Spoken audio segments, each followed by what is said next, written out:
Welcome to the Locked On Cavs podcast, your daily look at the Cleveland Cavaliers. I'm Chris Manning. That is Evan Damrell. On today's show, we're going to talk about the Cavs beating the Bucks, Cleveland advancing to the play-in tournament, and getting a shot at making the playoffs proper this week. Let's get into it.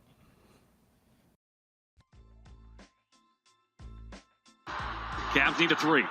Sexton works on Irving, trying to get loose. He'll fire. Hey! Knocks it down! Ground. Here goes Okoro to the bucket, and oh my! Okoro throws it down. 10 seconds to go. Here comes Colin Sexton. Sexton chased by Hill. Off to Stevens. Oh my! 45 ticks to go. That shot is blocked by Nance. Get that big stuff out of here. Prince knocks down that Harden pass. Garland's there. Garland upstairs for Allen. Oh, look out! There you go. That's called team ball right there.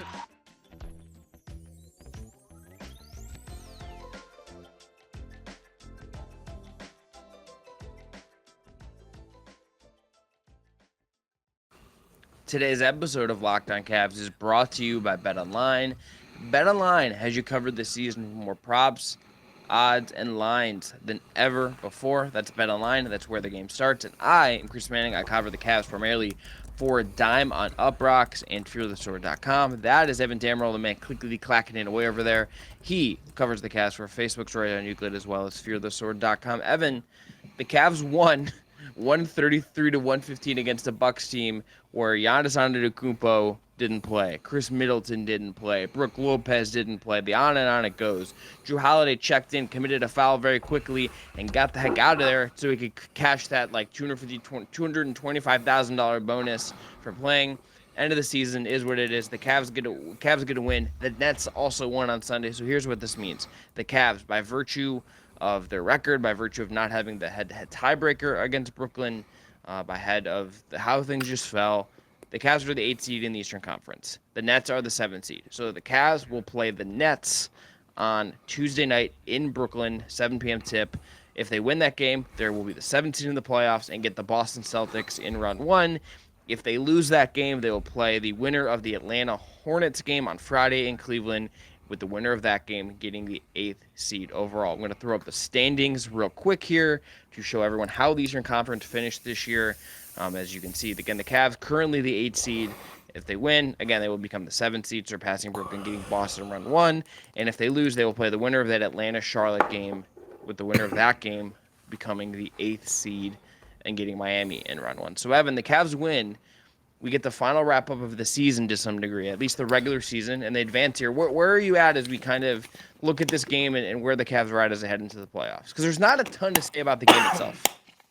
No, there's not a ton to say about the game itself. You wasted a golden opportunity throwing that overlay up because I took a hit of my dab pen for the lows listening on audio, and I said the Cavs, doesn't matter who they play, they smoked the Bucks. But yeah, there's not a whole lot to take away from this one. I just think this is a good palate cleanser for the Cavs more than anything because, let's be frank, they've just been on like a gradual decline since after the All-Star break, and a new rock bottom for them was losing to a very bad Orlando Magic team, and I think coming up short against the Nets was frustrating for the Cavs at least. Like, I think you thought it was more optimistic post-game. It felt like more like a funeral to me just from when I was listening, just because the Wi-Fi at Barclays wasn't that great, but this is a good palate cleanser. I think it's just a good way to reset things, maybe reset the vibes, so they can coalesce a little more properly going forward. And let's just see how it goes, man. Let's just see how this bounce back game, more or less, against Brooklyn goes on Tuesday. We'll see if Jared Allen's available. I'm hearing mixed things on that, obviously, and Jimmy Bickerstaff has been mixed on that as well. Like, hasn't really played his hand, not so much. I mean, if Allen is available Tuesday against the Nets, I think the Cavs have a better than a puncher's chance, maybe. But I think the fact that now they have 2 bites at the playoff apple to at least get into the tournament and punch their ticket to either Boston or Miami to open things up is definitely interesting. And I'll be frank with you, if I had to pick, Bam Adebayo's out with COVID for a while. Okay, I think this should be. I wanted to open up. This is going to be my surprise to you for segment 2. So can we put a pin in this and Okay. talk about Sunday for a second? I think we should. Yeah, let's focus on Sunday. I just think this was a good way to kind of maybe reset the palate a little bit for the Cavs. Like Yeah. they had a pretty bitter taste in their mouth after two pretty tough losses this week. I almost think the most notable thing about Sunday was that we saw Jared Allen go through like a pretty long workout and lead up to the game. And you only do that if you're in the process of perhaps returning from an injury. That is Yeah. what that spot in the schedule pregame is reserved for. It's guys that are healthy enough to do that. And we know the Cavs didn't practice. They were doing like some kind of walkthrough when a lot of the media arrived at the arena today. And that because they haven't practiced it and do a shoot around on Sunday before this game, which makes sense considering it was a 3:30 tip. That's pretty common. So they do this walkthrough, and then Jared goes through a pretty long workout before the game. So that almost was like the most notable thing I think we saw, because like I don't feel like I didn't take notes in this game because we're not gonna pull anything from this and going forward. Chris Manning's gamer was not of substance in this one, folks. But yeah, that definitely is noticeable for sure. I think it's also just noteworthy the fact that he traveled with the team to Orlando. He traveled with the team to Brooklyn. He got in a serious shoot around. Not as serious as the one today against Milwaukee, but he got a pretty decent one against Brooklyn from what like people posted online and just like what Serena Winter shared during the broadcast as well.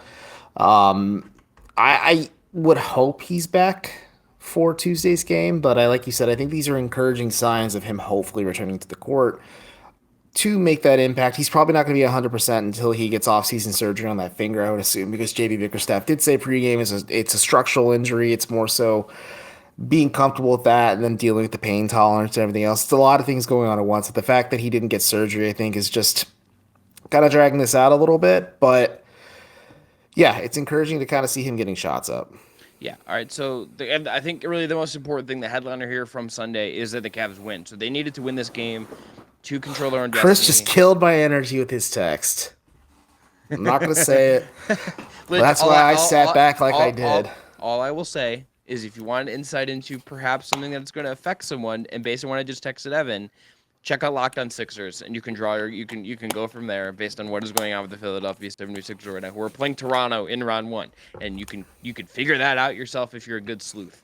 So the only thing that was important here was that they won, because if they win, they were going to guarantee themselves a spot in the 7 and 8 round and get 2 cracks at this. So here's a clip from JB Bickerstaff post game about what they've kind of accomplished here. This is this video is clipped from Valley Sports. So credit to them for this clip. They should enjoy it. That's what tonight is for. They should enjoy it. Understand. The guys that have been here, before me, right? Understand the highs, where we had to go, and then the opportunity to get back where we are. The guys who got here with me, who have struggled through all this stuff to get to where we are, they should appreciate it and not take it for granted. These opportunities, and this is what I want our guys to understand, like, they're not promised, they're not guaranteed. We have guys on this team, it took them 6-7 years to get to the playoffs. Me personally, it was my 9th season before I had an opportunity to compete in a playoff. So this is nothing that just because you're around the league, it's guaranteed and promised to you. So I want our guys to appreciate it, and I want them to get the taste of it, and that desire to always get back. And JB also talked about how there is an advantage to them playing 2 games. I think, Evan, if we're looking at what is going on here, we're looking at where the Cavs are at, we're looking at how they're going to progress here. It's all about the fact that they won and they now have 2 chances to make the playoffs proper. That's it. That's the takeaway from here, aside from the fact that we saw Jared Allen work out a bunch. Yeah, no, I think that just really is the big takeaway from this. I think JB is saying all the right things. He's not putting a ton of pressure on his players, publicly at least. He's not using the media to kind of put pressure on this team more so than they are feeling right now. He did say Friday against Brooklyn, he's like, I just want these guys to go out there and have fun and just appreciate this moment. I think Kevin Love said a lot of great things about this too, because it's not lost on him that this is possibly the first Cavs team since 97-98 without LeBron James to make the playoffs, and he was obviously a key part of 4 of those LeBron James playoff teams. So I think having key veterans and key positive presences in the locker room could be beneficial for this Cavs team, who might be a little overwhelmed by the spectacle and the size of the moment. Look, this is going to be different. This is going to be a different thing. There's a Kevin Love quote we're going to play later that I think kind of it was fitting that he was next to Evan Mobley, who hasn't gone through this before. And here's Kevin explaining what it's going to be like as Evan's kind of sitting stokely behind next to him. So we'll play that later in the show. But after the break, we're going to get into the play-in tournament. We're going to get into a way too early preview of what lies ahead for Cleveland. On Tuesday, we are going to have a crossover with the guys from Locked On Nets, diving deep into Tuesday's games. You're going to have to check out that on Tuesday. But Evan, first I'm going to tell everyone about our friends at Built Bar. And this is the time of year where people have been giving up on their New Year's resolutions because maybe they're not eating right. But look, Built Bar can help. I mean, it's May. I feel like people or April. Excuse me. April. May the 4th be with you. Okay, but go to Built.com right now. Check out their macros chart. You're going to be blown away. They're high protein, they're low calorie, they're high fiber and low carbohydrate. Most Built Bars contain 130 calories, 4 grams of sugar, 4 grams of net carbs, and 17 grams of protein. Compare that to a candy bar, which usually has around 240 calories, 30 grams of sugar, and dozens of net carbs. They're all delicious, and they put taste first. They make it taste delicious, then they figure out how to make it healthy, and I don't know how they do it, but they pull it off every single time. Go to Built.com, use the promo code LOCKED15, and get 15% off your order. Again, the promo code is LOCKED15 for 15% off at Built.com.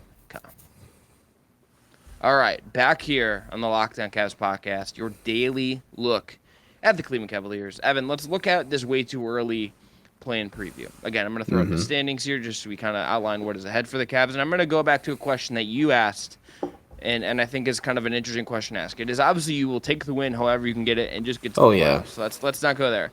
But if you're looking at a path here, and the Cavs may be pulling off an upset of some kind, do you think one is theoretically more likely than the other? I think them beating Atlanta or Charlotte, especially if Jared Allen's back, is a lot more tenable for this Cavs team. But ideally, like you said, pulling off an upset over Brooklyn is probably the best path because you have more time to rest, recover, and prepare for your opponent because you know you'll be playing Boston. Well, if you lose to Brooklyn, then you have to prepare for either Atlanta or Charlotte on Friday, and then almost immediately after have to head straight to Miami with 0 prep time. I mean, you'll have prep time, obviously, because JB Bickerstaff did say pregame that they've been kind of preparing for the play-in tournament for the better part of the last week or so, and I think they'll be prepared for whoever they have to face, but ideally you maybe want to try and upset Brooklyn so you have more time to rest, especially if it's Jared Allen as a back. Yeah, I think where we're at is that and we can spitball opponents, but that's just kind of like my broad stroke take is you go for the upset, get more rest. And this is a Cavs team that could use more rest. Yeah, I think you really you can't like pick and choose this, I think obviously. You want to go in, you want to try and beat Brooklyn if you can and give them the best game possible. This is a Brooklyn team that we will see what's going on with Goran Dragic. He's in the health and safety protocols right now. Don't know if he will be eligible by then. Brooklyn is a team that we'll see what happens with the Ben Simmons of it all. I know there's some perhaps movement on that, if I remember you telling me correctly, unless I hallucinated that.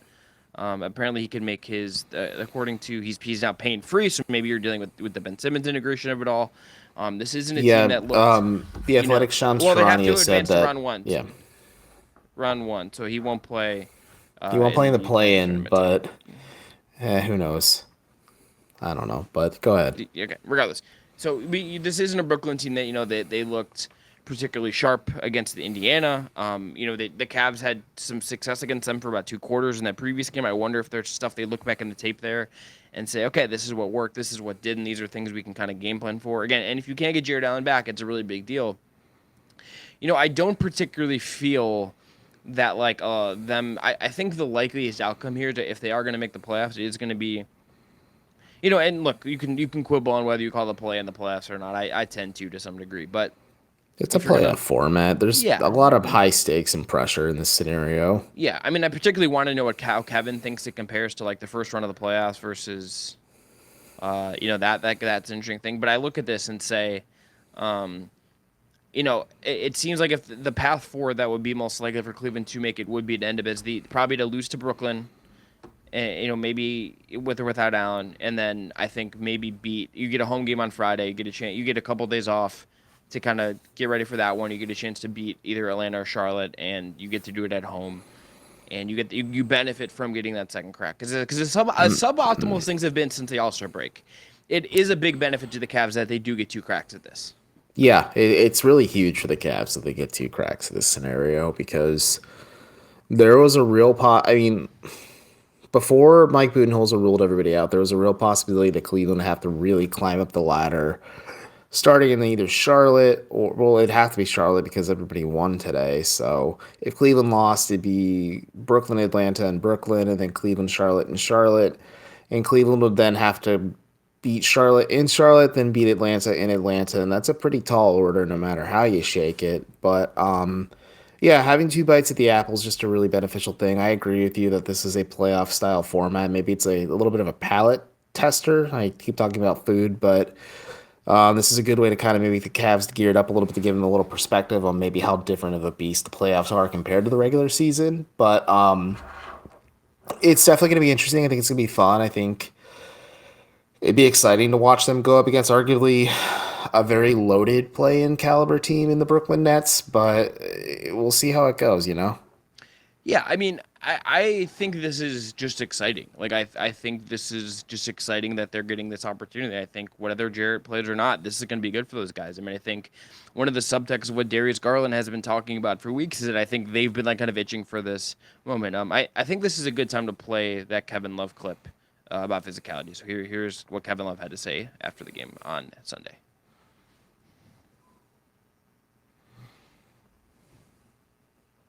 Oh, it didn't play. Play it again. Here we go. It's easier said than done, but just play free, understanding that the level of physicality is going to, be heightened. And there's nothing quite like, being in a playoff atmosphere and experiencing that. And you don't know it, you don't understand it until you go through it. But I think the thing that we have on our side is that we all are just so tight. We all stick together through everything. We know that, JBC likes to say, win the scrap, and, all our battles are won in the trenches, and that's what's going to have to be Tuesday night. So, like Ev said, we have that familiarity with them. We know what they're capable of, especially with their two superstars that they have. But, I like our chances when it comes down to a dogfight, and that's what's going to be Tuesday night. Look, the Cavs will, I think, certainly be underdogs in that game. I'm curious to see like how they approach some of these things. Evan, let me ask you this. We'll probably talk about this more with the Locked On Nets guys, but if you were going to say, here are the... Ooh, way to reveal your hand, Chris. Nothing up his sleeves, folks. He's just going to tell you right away who our guest is for Tuesday's show. I've already done that, so either you weren't listening to me or you're just trolling, and it could be both. Who knows? But if you were not the latter. We may now get a chance to kind of see what JB's if he's down to brass tacks, all the chips on the table, what his rotation and who's going to play is going to be. So I think the locks. I want to just talk through this for a second. Mm-hmm. Darius Garland, LeVert, Mobley, Isaac Okoro, and Markkanen. That's the five. And if Allen will be in for I wonder who he would bump out of the starting five would be the LeVert. First question. Okay, you think it'd be LeVert? Okay. So the Cavs have played almost their entire season big until Dean Wade went down. There is just an argument for a certain other player that I am fond of, and I would be interested to see if they lean that route and bank on the Jared Allen, Evan Mobley propping up the defense. But you also want to core on Kyrie, and there's a lot of questions. So then let's say so then you go for those five, and let's say Allen is 6 if he's healthy. I'm trying to think who you're a fan of. This isn't hard. I have one player that I have a massive respect for their game. That's Isaac Okoro. Yeah, but I'm saying there's probably a case to maybe not have him start. Oh, okay. Yes. Proceed. That's okay. So let's get those That's five, what I was confused by. So I'm like, Isaac Okoro is your guy. Like, if you had to pick a Cavs player like you were a fanboy of, that's him. Yeah, I have weird taste. You go from that. Allen would be the 6th guy if he's healthy. And then you go, who? So we go with those 6. Is Jetty? I mean, Lamar? Is it Jetty? Is it Rondo? Who do you think rounds out the rotation for JB if you had to guess right now? Okay, so the starting 5, in my opinion, will be Garland, Okoro, Markkanen, Mobley, Allen. That's your 5. Okay, LeVert's obviously coming off the bench. Rondo for sure. Maybe Jetty. No, Kevin Love. And then maybe Jetty or Lamar Stevens. Yeah, I just blanked on Kevin Love, which is very bad to me. But Kevin Love's a lock. I feel like Doe is probably a lock too, to be honest with you. Yeah, no, Rondo and Kevin Love, key veterans already. I think having those two with so much playoff experience is going to be very beneficial for this team, but you need them on the floor to kind of keep the vibes in check because this could go sideways if the Cavs try to lean on their youth. Because yes, Jared Allen and Karis LeVert have experience, but they have a cup of coffee compared to what Rajon Rondo and Kevin Love have. Rondo, by the way, did throw the highlight pass of Sunday when he threw that bowling pass to Okoro. Dude, it was well. That's like the second time he tried that during the game, and it's the first time it worked. So we'll be it's cool, man. Basketball's fun. Basketball is very fun. Very excited to see how the Cavs approach some of these stylistic questions for Tuesday. There will be a difference in the game. I mean, I think, honestly, I love that part of this is going to be them getting thrown into the fire against KD, against Kyrie, in Brooklyn. Like, I kind of love that this is, I'm very jealous of the media that gets to travel and cover this in person, because this would be a really cool thing, I think, to kind of see in person. You got a case of the JB Bickerstaffs. You think this is fun. I just, I'm all about it. Evan, though, we are going to go into a break here. After the break, we're going to reflect on the season just a bit, because this is the end of the regular season, and I want to touch on, how far this team has come and all of that, and we'll do a little reflecting here on the show. But first, I want you to tell everyone about our friends at BetOnline. You're more than happy to, buddy. BetOnline.net is the number one source for all your betting needs and sports info. Find all the latest sports developments, including this past weekend's Masters Championship podcasts and reviews for all the different leagues this season.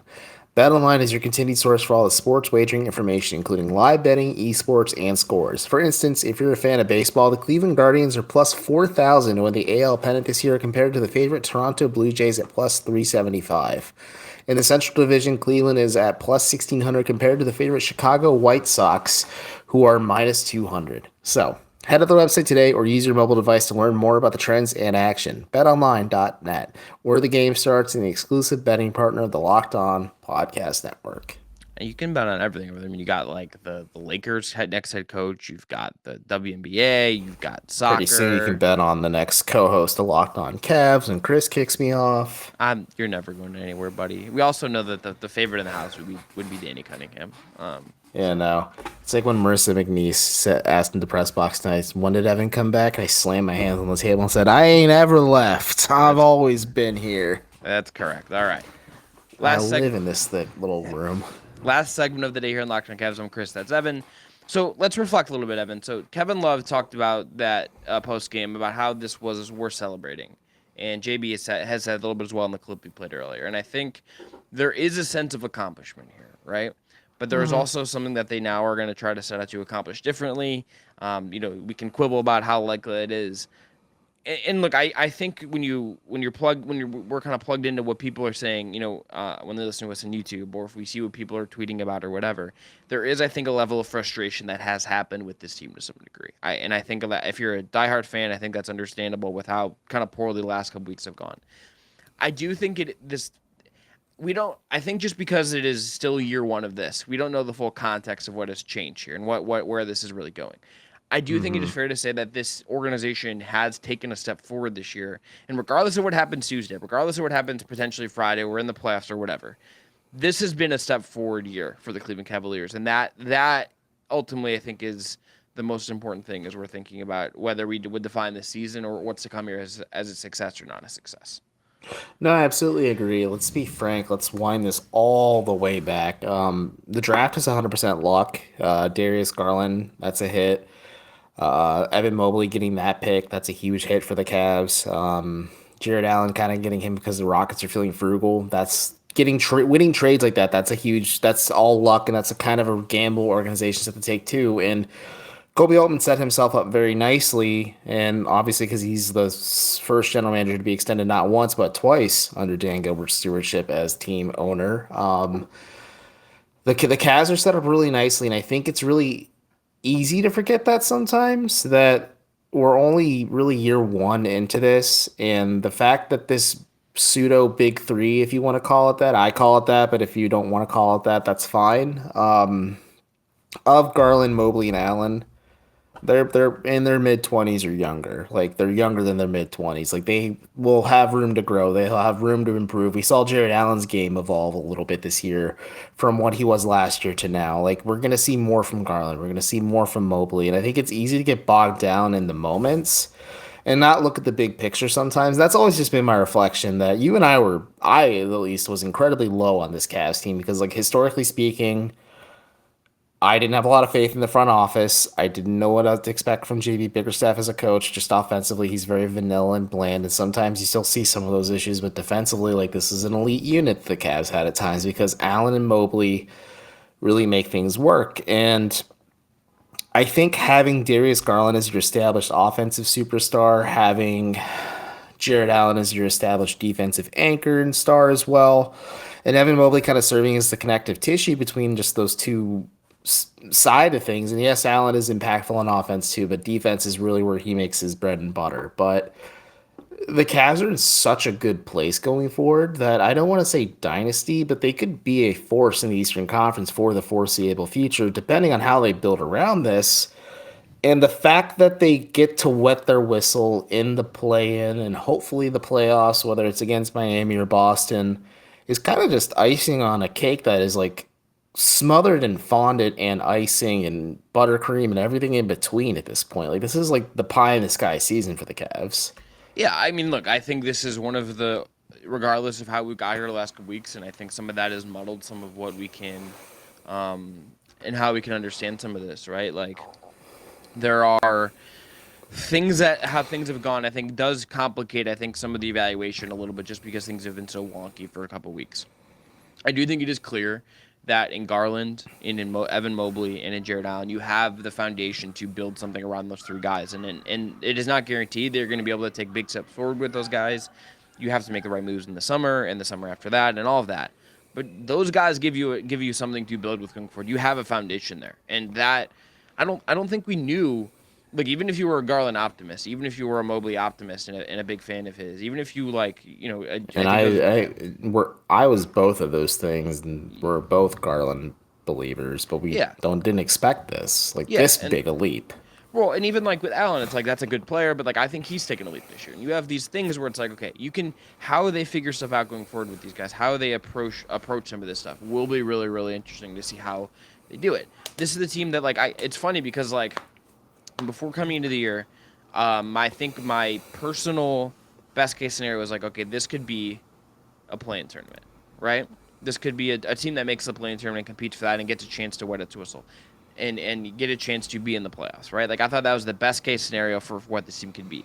I almost feel like that has happened, but I still feel like they pause real quick. Yeah. Colin Sexton blows at his knee early into the season. Yes. You're like, shit, this season's over. Ricky Rubio tore his ACL in New Orleans. They had COVID issues. Like, did all this stuff happen, right? And they just weathered the storm. And it has definitely hindered them. There's just no question it hindered them. But at the same time, I feel like there is reason to feel like this season was an accomplishment for them. And I think sometimes there can be sort of like very black and white. People view things as black and white, view things as all or nothing, right? I think in the case of the Cleveland Cavaliers, yes, there's probably I think I think we've gathered from what they've said the last couple weeks that there is a little bit feels like there's a little bit that they're not sure what they exactly could have accomplished if they've been healthy, but it does feel like they've accomplished something that is worth noting here. And particularly, it makes the net go. It makes the summer. It makes next year. It makes everything that happens with the super fascinating. It's more interesting. It's just a more interesting situation now. Yeah, even if this is the worst case scenario, obviously, even if they flamed out in the play-in, and let's say they lose to Brooklyn, they lose to the winner of Charlotte and Atlanta, they get their draft pick back. That's just ammunition for them to maybe like cash in a few more chips, because I also don't think the Cavs expected maybe to be at this point. Just like because Evan Mobley's just really elevated them in so many ways, and Allen and Garland just kind of making those next steps really elevated them in so many ways that they can really, I'm not going to say go big name hunting, but maybe cash in the Karis LeVert contract, or you combine it with Lauri Markkanen, who's looked pretty sharp for the Cavs. If you're able to get a decent rotation piece back, or maybe a star if you want to as well. Maybe you use Isaac Okoro or Colin Sexton as a sweetener if you try and sign and trade Sexton as well, if you don't believe in his knee surgery recovery. But there's a lot of interesting avenues and paths the Cavs can explore, and it's just trending upward. Like, I'm we're known as the cynical duo for the Cavs podcasting sphere, but like I'm so optimistic about the Cavs' long-term potential. Like they're going to be good for a while. There's a lot I think you feel good about this season. Again, it's been up and down. There's been some struggles. There's been some not. I think the Cavs are in a good spot where we have seen that the Cavs have taken a step forward. They have drastically improved. They have drastically, I think, changed what we sort of think of them as an organization to some degree. And that, to me, is really, really fascinating. It's weird that stability at the top really makes things so much easier. I think it, having stability at the general manager position, at the head coach position, well, technically, it's president of basketball operations. Pobo, whatever, but you look at teams like the Kings, and that Sacramento Bee article is really damning. But like 16 years of just insufferable instability is a situation I do not envy. I mean, it's like being a fan of the Washington Commanders if you're an NFL team, or the Browns who just like lucked into Baker Mayfield sparking and then Deshaun Watson wanting to play for them. So it's weird that the Cavs are kind of one of the more stable organizations, and they're also not like afraid to spend money. So like they're better than the Guardians and the Browns right now, but we'll see how it goes, because I know people say, well, what if they end up like the Knicks? You and I have talked about this a bit. I think I've posed this question to you and I talking in private. They're a very different situation from New York, and I think for the Hawks at least, John Collins getting hurt, because that's the other example is, well, what if they fall flat like the Hawks did this year? The rule change affected Trae Young quite a bit at the beginning of the year, and John Collins being hurt really hurt them too. And obviously, just the Hawks had to deal with their own issues as well. So, I think just completely isolated situations on their own. The Cavs are just the Cavs. That's all they are at the end of the day. And I think I feel very comfortable in saying like, and I think about this Ricky Rubio quote a lot, like about Darius Garland. Like, well, he had a great year. How do we have the same year but better?